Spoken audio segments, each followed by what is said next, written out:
My son out to practice driving today. We always go into an empty parking lot to make sure that he's comfortable while learning how to drive before we get into neighborhoods and on the road. Today, I chose an empty parking lot that happens to be the training facility for the Newport News Police Department.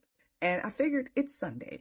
I don't think there's going to be a lot of cops around. They're not going to be training today, which they weren't. It's Sunday. However, when I was taking him driving, there was one cop car sitting out in front of the facility, just chilling, hanging out on his break, whatever the case may be. He notices that I am teaching my son how to drive. So as we're making a turn, we actually have to drive past the police car, and he hops out of his car and he was like, stop. And so I stopped and rolled down our windows and we're like, yes. And he was like, you're teaching him how to drive? I said, yes. He said, would you like me to bring out some cones to help him so that way you can set up a little obstacle course for him so that he can practice driving more?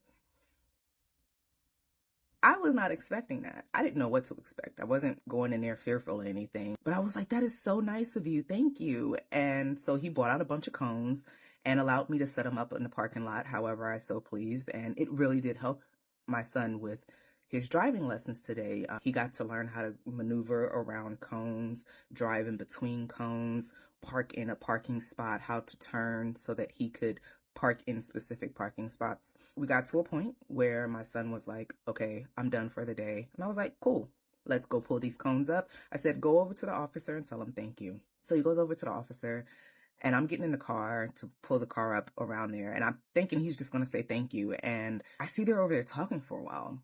So I drive over there and I get out and we're all just sitting around talking. And he's just like, yeah, I'm just giving him some tips and stuff. He said, I think he did really good. I was watching him the whole time and you guys did really, really good. Like, you did a great job, son. And, he started teaching him like little things to watch out for on the road and stuff like that. It was a very wholesome and heartwarming experience, and just a friendly reminder that there are people out in this world that holds higher ranking positions that still have their humanity, and that's comforting to know.